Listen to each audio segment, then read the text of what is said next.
Good morning, everyone. This is Dan O'Sullivan with your Bucks Island area fishing report for Saturday, April the 5th. Hey, we're up here at Red Crest, the Major League Fishing Championship here at Guntersville. We're actually in Huntsville right now at the angler meeting, the angler mixer with the media, spending a little bit of time with the guys, finding out what's going on. And of course, we're going to check in with our guys, Tom, Lee, Gentry, and Tracy, and figure out what's going on your body of water. But also thanks to everybody that tuned in and came in to Fishfest. It's a great time as always, and we appreciate you. We'll be right back with what the guys have to say.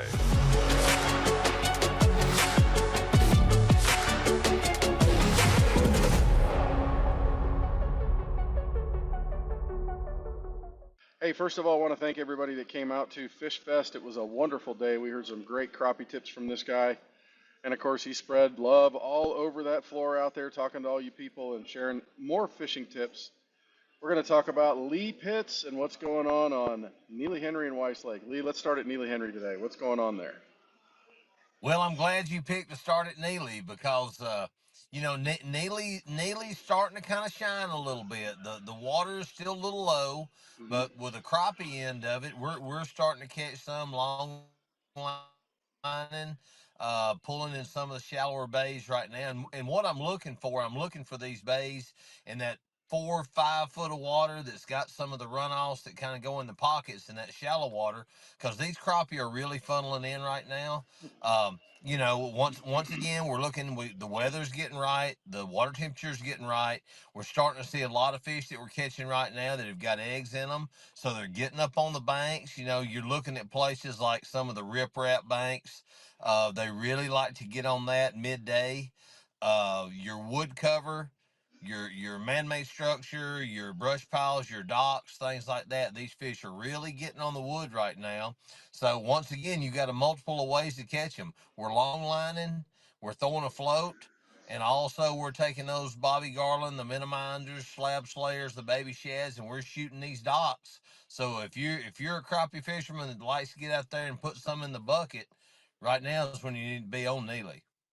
Okay, well, let's just stay on Neely this time because Saturday is the city tournament, the super tournament. They're looking like they're going to have a pretty good draw. What do the bass fishermen expect out of there?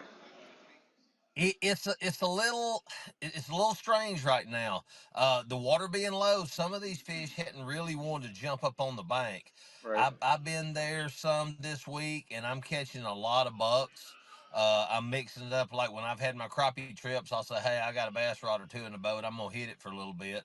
But the big females are a little bit kind of they're still hiding themselves some.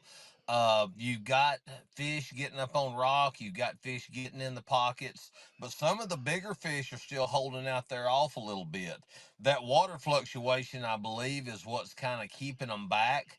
They're not really wanting to commit.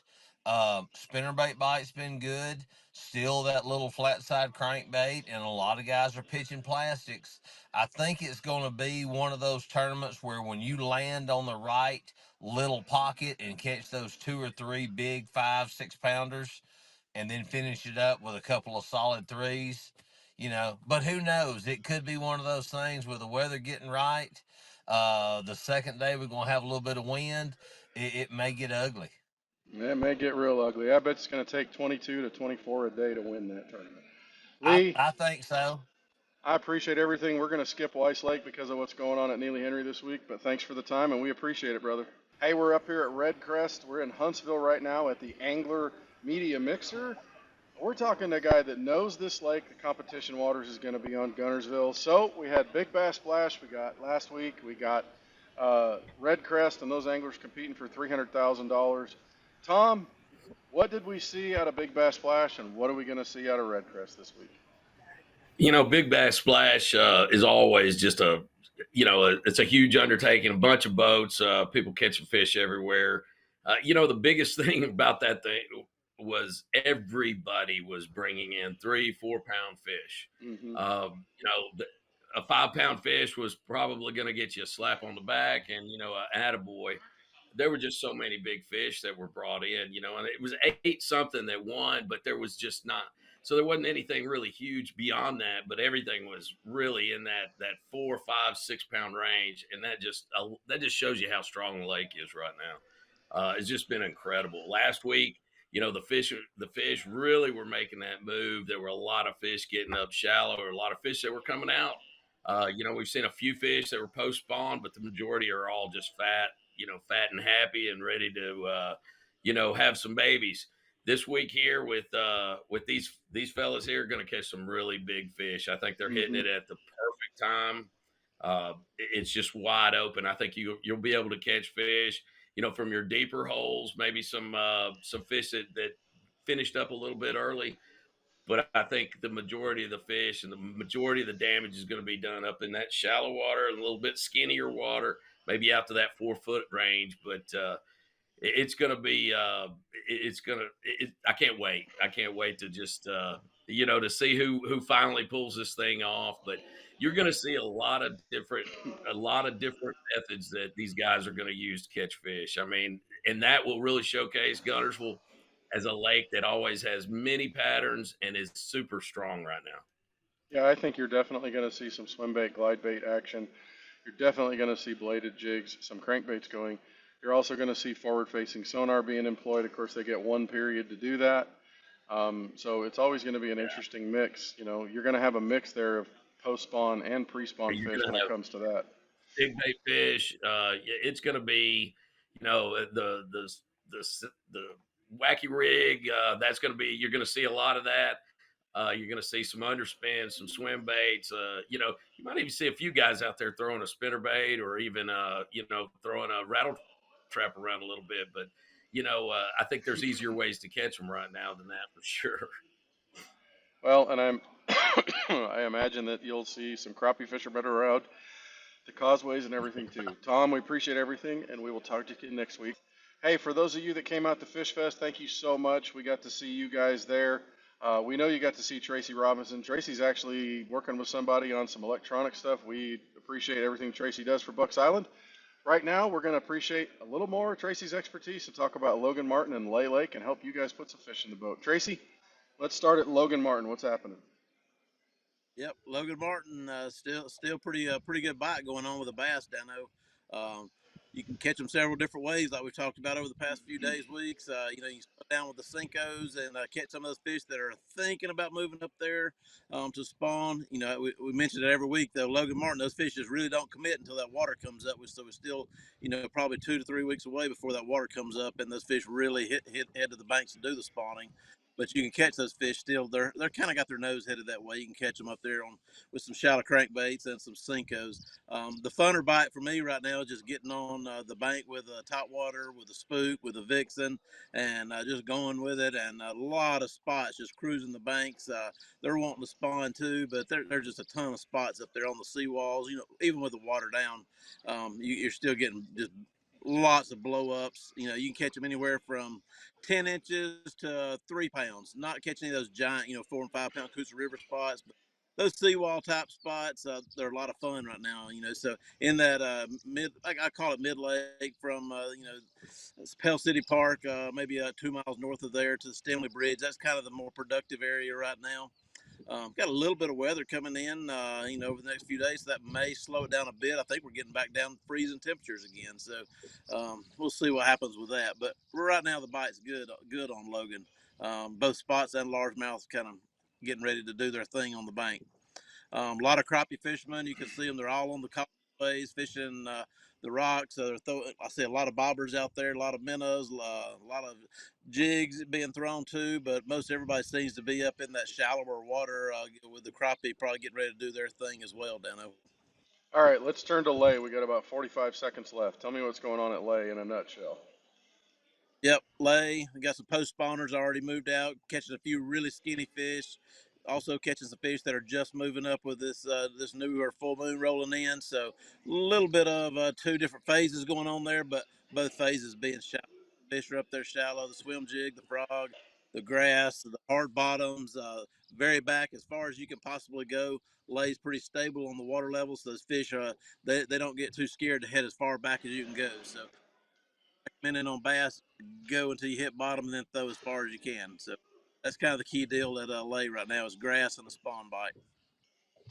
Brother, we appreciate everything. Thanks for the time that you give us, and we'll talk to you again next week, my friend.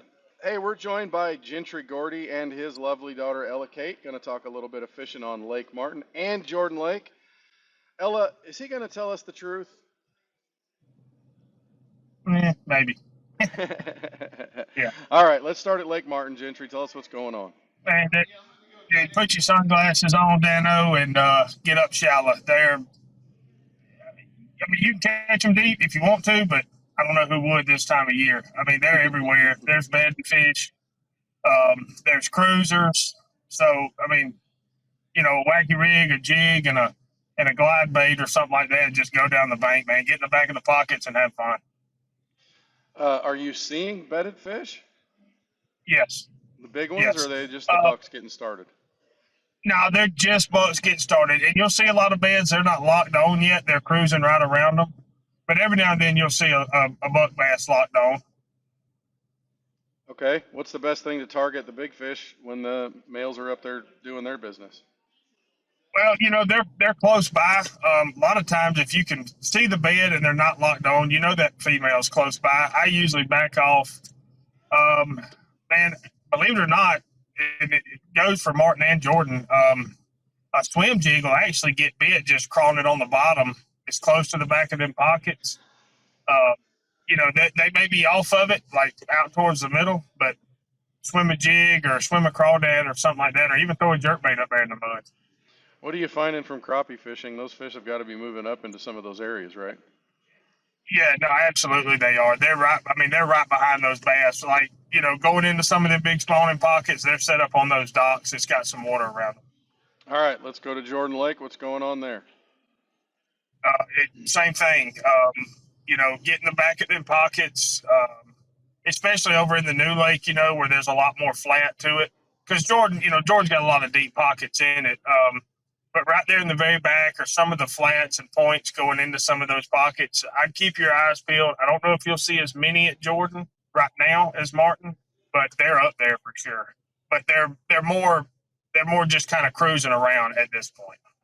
Sounds like it might be time for a floating worm to start picking up, maybe even long casting Cincos, and maybe even a little bit of frog, right? Yeah, no, definitely a frog, a swim jig up there. Buzz bait will get bit.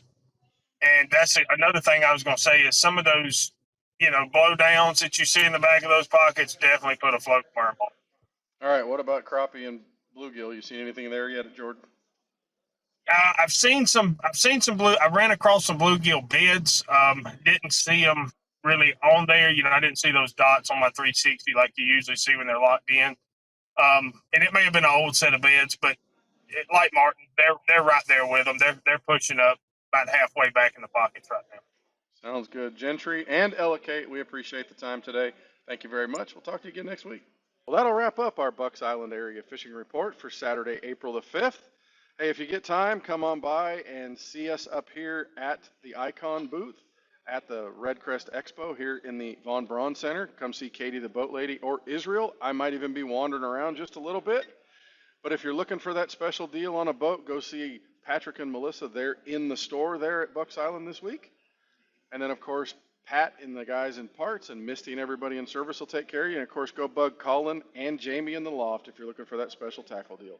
We'll be back next week with the Bucks Island Area Fishing Report. Thanks for being the best part of our dealership.